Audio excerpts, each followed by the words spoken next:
నమస్తే అండి. నమస్తే. ప్రస్తుతానికి మంచు మోహన్ బాబు గారి ఫ్యామిలీ ఏదో ఒక రకంగా ట్రోల్స్‌కి గురవుతూనే ఉంది. కొద్దిసేపు మనం మంచు విష్ణు గారి గురించి మాట్లాడతాం, కన్నప్ప సినిమా గురించి మాట్లాడతాం, లేదంటే మనోజ్ గురించి మాట్లాడతాం. వెంటనే అసలు వాళ్ళ ముద్దుల కూతురు లక్ష్మి గారు ఎక్కడికెళ్ళిపోయారని మాట్లాడుకుంటాం.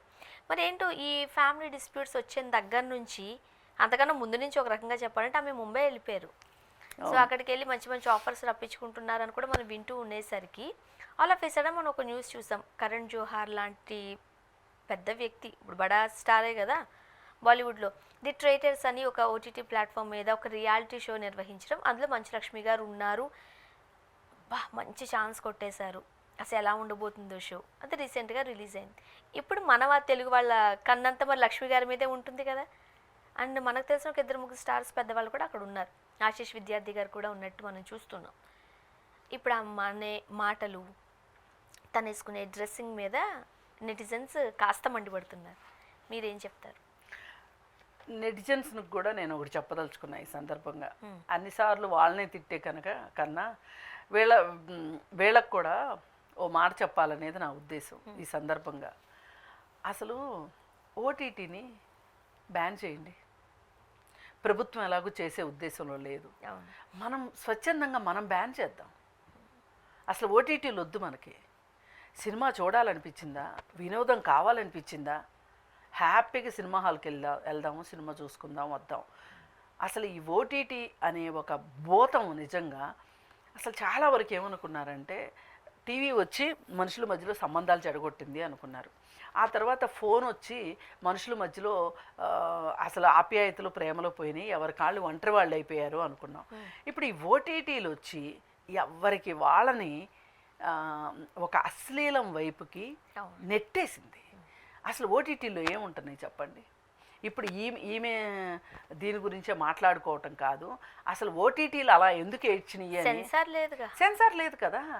గవర్నమెంట్ ఎందుకు ఎవరు సెన్సార్ పెట్టొద్దన్నారు? సెన్సార్ పెడితే ఇది విచ్చలవిడిగా, అంటే ఇంత కంటెంట్, పోర్న్ కంటెంటా, లేకపోతే అడల్ట్ కంటెంటా, లేకపోతే దాన్ని ఏమంటారు, హింసాత్మకమైన కంటెంటు వాళ్ళు పెట్టలేరు. వాళ్ళు పెట్టకపోతే జనాలు చూడరు. జనాలు చూడకపోతే మాకు డబ్బులు రావు. అసలు ముందు తీసిన వాళ్ళకి డబ్బులు వచ్చిన దానికన్నా ప్రభుత్వానికి డబ్బులు కావాలి, ప్రభుత్వానికి ట్యాక్సులు కావాలి. పీనుగుల మీద పెండా కూడా ఏరుకునేలాగా తయారైంది ఈ ప్రభుత్వం. ఈ జిఎస్టీ వచ్చిన తర్వాత, జిఎస్టీ వస్తే చాలు మాకు, మీరు ఏ ఏదో పనైనా చేయండి, మీరు ఏ గంగలోన్నా దూకండి, మీరు ఎట్లన్నా చావండి, మాకు డబ్బులు కావాలి ఈ ప్రభుత్వాలకి అనే ఒక దరిద్రమైన కాన్సెప్ట్లోకి ఈ ప్రభుత్వాలు వెళ్ళిపోయిన తర్వాత ఈ దేశ ప్రజలను ఎవరు రక్షించలేరండి. అసలు ఓటీటీలలో మొన్న ఎవరో పిల్లేశారు, కంటెంట్ బాగుంటలేదండి, ఇదేంటి అడల్ట్ కంటెంట్ ఎక్కువైపోతున్నాయి, హింస ఎక్కువ చూపిస్తున్నారు, పైగా అవి కొన్ని చోట్ల కొన్ని కంటెంట్స్ అయితే విద్వేషాలు రెచ్చగొట్టేలాగా ఉన్నాయి, మహిళకు అసలు గౌరవం ఇవ్వట్లేదు, ఇలా రకరకాల రీజన్స్ తోటి పిల్లేశారు. పిల్లేస్తే ఆ జడ్జి గారు ఏమంటారు? స్వీయ నియంత్రణ ఉండాలి. నేను అందుకే ఇప్పుడు జడ్జి గారి రూట్లోకే వెళ్ళి జనాలతో ఏమంటున్నానంటే, మీరు చూడకండి, కనీసం మీరన్నా బ్యాన్ చేయండి. స్వచ్ఛంగా ఎలా ఉంటారు? ఇప్పుడు థియేటర్కి వెళ్ళి సినిమాలు చూడాలంటే అంత సినిమాలు లేవు, ఒకటి ఆ రేట్లు భరించలేరు. మళ్ళీ అంటే టాపిక్ డివియేట్ అవుతుంది, బట్ మనం థియేటర్లకి ఓటీటీలకి చెప్పుకుంటే ఫ్యామిలీ అంతా కూర్చుని వెళ్ళే సినిమాలు లేవు. అంత బడ్జెట్ మిడిల్ క్లాస్ వాళ్ళు భరించలేరు. ఏమండి మీరు ఏమన్నా కానివ్వండి, ఏమన్నా అనండి, ఆ సినిమాలు ఏంటి మల్టీప్లెక్స్లో చూస్తేనే సినిమానా? అవును. ఎవరు చూడమన్నారు మల్టీప్లెక్స్? సింగిల్ స్క్రీన్ అయితే సినిమాకి వెళ్ళిన ఫీలింగ్ లేదంట చాలా మంది. అదే మరి మనమే పెంచేసుకుంటున్నాం మన జీవన శైలిని. అంటే పెంచేసుకోవడం అంటే ఉన్నతంగానో ఉదాత్తంగానో తీర్చిదిద్దుకోవట్లా, ఖర్చు పెట్టే విధంగా ఖర్చు పెట్టే యంత్రాల్లాగా ఫోన్ ఒకటి ఉంటుంది చేతిలో, క్యాష్ క్యారీ చేసే పని లేదు, డబ్బులు తీసి ఇచ్చే బాధ కూడా లేదు, 2 సార్లు నొక్కితే డబ్బులు వెళ్ళిపోతున్నాయి. అందుకోసం ఈ ఈ టికెట్లు, ఈ బుక్ మై షోలు ఇవన్నీ వచ్చేసినాయి కదా, ప్రతిదీ ఆన్లైన్ అయిపోయేసరికి మనుషుల జీవితాలు ఎక్కడికో వెళ్ళిపోతున్నాయి అనుకుంటున్నారు. ఎక్కడికో వెళ్ళట్లేదండి, మనము కోపస్థ మండూకాల్లాగా ఆ హింస దగ్గర, ఆ సెక్స్ దగ్గర, వాటి దగ్గర ఆగిపోతున్నాం. అందుకని వాళ్ళ పని కట్టుకుని మనము మంచులక్ష్మి ఒక్కదాన్ని విమర్శించినంత మాత్రాన్ని ఏమీ ప్రయోజనం లేదు. అలా అని నేను సపోర్ట్ చేస్తున్నానని కాదు, అసలు ఈ ఓటీటీలు ఈ విధంగా ఉంటున్నాయి, వీటికి సెన్సార్ ఉండట్లేదు అని చెప్పి చాలామంది గగ్గోలు పెడుతున్నారు. ఇంకొక ప్రాబ్లం ఏంటి అంటే ఈ ఓటీటీలు వల్ల ఇంట్లో ఓటీటీలు ఉంటాయి, అంటే ఇంట్లో టీవీ ఉంటుంది. ఇప్పుడు పెద్దవాళ్ళు ఏం చేస్తారు, బయటికి వెళ్తారు, పిల్లలు ఈ ఓటీటీలు చూస్తారు. ఓటీటీలో అడల్ట్ కంటెంట్ మూవీస్ అవి లేకుండా ఓటీటీలో సినిమాలు లేవు.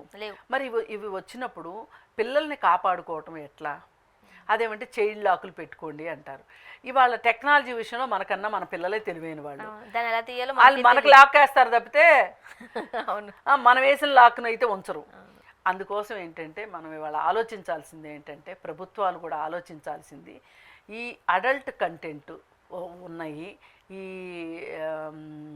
అలాగే ఈ హింస, ఇవన్నీ ఉన్న కంటెంట్ ఓటీటీలో వస్తున్నాయి కాబట్టి మీరు పెడితే సెన్సార్ పెట్టండి, లేదంటే ఓటీటీని బ్యాన్ చేయండి. అంటే ఈ రియాలిటీ షోస్ కూడా కంటెంట్ పక్కన పెడితే, ఈ రియాలిటీ షోస్లో ట్రైన్లో నుంచి దూకేయడాలు అసలు ఎంత భయం వేసేస్తుంది అవి చూస్తుంటుంటే. ఏమన్నా అయితే ఏంటి పరిస్థితి? ఏమన్నా అయితే వాళ్ళకి ఏమన్నా అయింది అనుకోండి, వాళ్ళకి రెమ్యునరేషన్లు ఉంటాయి, వాళ్ళకి ఇన్సూరెన్స్లు ఉంటాయి, వాళ్ళు చావు వాళ్ళు చేస్తారు.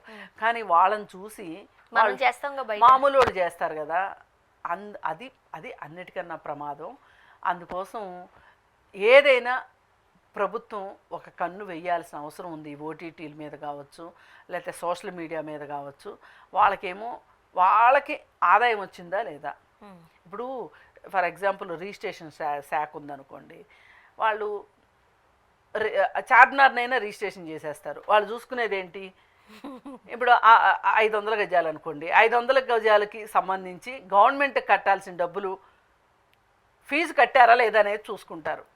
అట్లాగే గవర్నమెంట్లు కూడా ఎట్లా తయారైనాయి అంటే ఓటీటీల విషయంలో మనకు ట్యాక్స్లు వస్తున్నాయా లేదా? అవును. కానీ పిల్లలు కూడా మరి కాస్త బాధ్యతాయుతంగా ఉండాలి. ఇప్పుడు మంచులక్ష్మి గారు ఏం చేసినా అది ఫ్యామిలీకే వస్తుంది, మోహన్ బాబు గారికి. అండ్ రామాయణం మహాభారతం ఏదేదో మాట్లాడేశారు ఆవిడ పాపం రామాయణాన్ని ఆవిడకి రెండిట్లో మిక్స్ చేసేసి డిఫరెన్స్ తెలియలేదండి పాపం. అందుకని చెప్పి రామాయణం కథని భారతంలో కథని రామాయణంలో చెప్పి నవ్వులు పాలైంది. అందుకని ఏంటంటే ఏది ఏమైనా అసలు ఆ ఓటీటీల్లో జరుగుతున్న ఆ కంటెంట్ గురించి మనం మాట్లాడుకునేటప్పుడు చాలా పవిత్ర గ్రంథాలుగా చూస్తాం కదా, మహాభారతం కావచ్చు, రామాయణం కావచ్చు. అసలు వాటి గురించి ప్రస్తావన ఎందుకు అసలు?